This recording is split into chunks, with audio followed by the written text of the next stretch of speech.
In the previous video, I created a simple today's date shortcode that displays today's date. Now we will be looking at other shortcodes that are more useful, but before that, let me just tell you what are the other mechanisms that JavaScript editor uses to support your coding and make it a breeze. To do that, I'll just open a completely blank document and show you what I mean. You have already seen some of the templates and how they work, but JavaScript editor also has IntelliSense that is built in. If I just start typing the name of a function, for example, add action, IntelliSense will pop up and allow you to do the autocomplete to speed up your coding. Then when you open the bracket, it is going to pop the WordPress function parameter list that tells you what is that you are supposed to put in there. In this case, there are 4 parameters that can be applied: tag, function to add, priority, and the accepted arguments. You should keep in mind that WordPress has more than 2,500 functions that you can use, and remembering them or what a function can do or what a parameter list is would be a daunting task.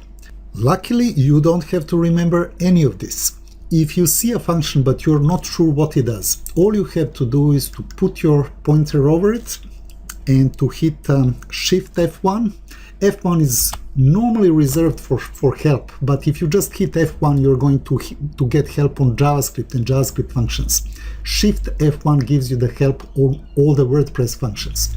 So in this case, what I did was just to put my pointer over here and to hit Shift F1, and that immediately opened up the browser window for me and opened the code reference that describes what add action is.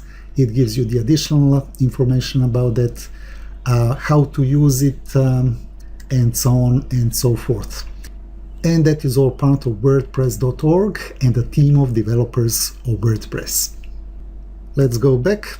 And remember, all you need to do is to put your mouse pointer over a function, hit Shift F1, and you're going to get help on over 2,500 functions that belong to WordPress. Let me close this.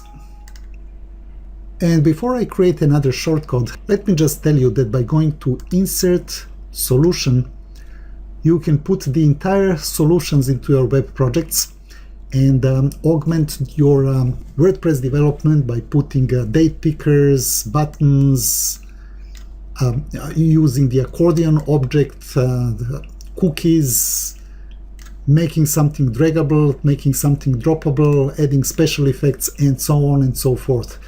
I'm not going to show any details because there is a separate training video that talks about the interface elements and how to use them and how to add them to your projects.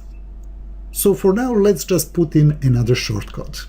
Because I'm going to have more than one shortcode, I'll apply another template over here, which is called Shortcodes Register. And all I need to do is to put a prefix there. It's a good idea to use a unique prefix because that way you are going to avoid the conflict with other plugins that you might have in your system. I'm going to use the name of my company, which is cPoint, and hit OK. And we now have a function called cPoint register shortcodes, which is going to be invoked when the plugin is being initialized. So instead of listing add shortcodes separately, I'm just going to put all of them in here. I'll delete it from there and just put it into register shortcodes. Okay, and now we are ready to add more shortcodes. All this shortcode is doing is displaying today's date. But there will be many instances when you want to enclose the content and modify the content so that it does what you want it to do. Let's create another shortcode that is going to do exactly that. Once again, I'm going to use a template for that, and this time I will go for the enclosing shortcode. Let's call that shortcode box, and its purpose will be to draw a box around the selected content. Okay, we hit OK, and we are ready to implement the box shortcode. This add shortcode, I'm just going to move it over here so that all of those shortcodes get added and registered at the same time. I'm going to save what I have done up until now. As you can see, there are two more parameters that appear. One of them is the list of attributes, and the second one is the content. That's the selected content. If you just want to do something before and after the content, for example, to make the content bold, all I would need to do would be to put the text before and after and hit save. And this particular shortcode, the box shortcode, would be making the existing content bold. Let's just check that all of that is working correctly. So we go back here and let's put box and slash box. This content is bold.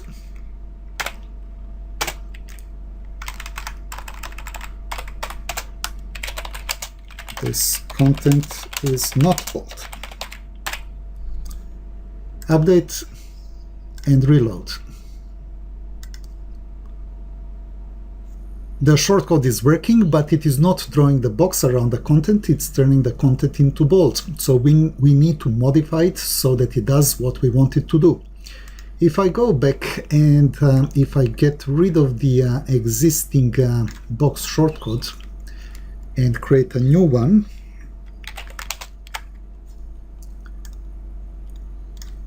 well, this time I will choose the one with attributes. Again, I'll call it box. We are already adding the shortcode, so we don't need this. Okay. Well, here you can see that by default there are a couple of attributes that we are extracting. And the attributes that we might want to use for our box would be, for example, width. And the second one could be height. And how about having one more attribute, which is going to be color? So as the third one, I'm going to put the color, and I'm going to give them some default values. So by default, the width is going to be 200 pixels. The height is going to be 100. And let's make it red. Next, we need to construct the HTML that is going to display the box. And that would be something similar to this piece of code. So it would be a div that is of the certain width, certain height, and with a given background color. If I just divide this into two parts, that is going to appear before and after the content, we are going to get our box drawn. However, it will be rather inflexible because it has hard-coded values such as 100 pixels, and the background color. Nevertheless, let's save the new version of the plugin and let's go back so that we can change this. This content is in a box. And if I update and reload my page, so what happened here? The box has been constructed, but as I said, it's rather inflexible because it has those hard-coded values. If we use whatever comes in the list of attributes, then we are going to make this particular shortcode a lot more flexible. Well, let's do that. So instead of 100 pixels, I'm going to delete 100 pixels, and instead I'm going to use the variable that we are passing on. And instead of using the height, I'm going to do exactly the same, which means I'm going to pass the height variable.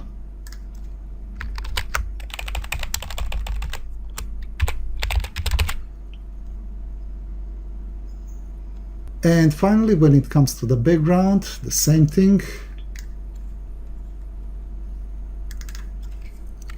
We are going to pass the color variable. Much better. Quick check. Let's see that our box is still working. Okay, well, this time it's a little bit bigger. Why is it bigger? Because the default width is 200 pixels. Height is still 100 pixels. Let's try passing the parameters, passing the attributes as part of the shortcode. We go back to our page, and this time we are going to say this box is going to be with the following attributes. Width is going to be 500 pixels, and height is going to be 300, and color is going to be, for example, green. We update the page and we refresh. This is looking good, but the height is not exactly 300 pixels. I forgot to put px there. So let's update again and let's reload. Well, now we are in business.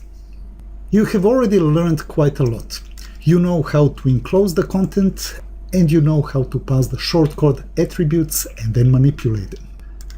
In the next video, I will give you the pointers on how to create best-selling plugins that people are looking for and are willing to buy.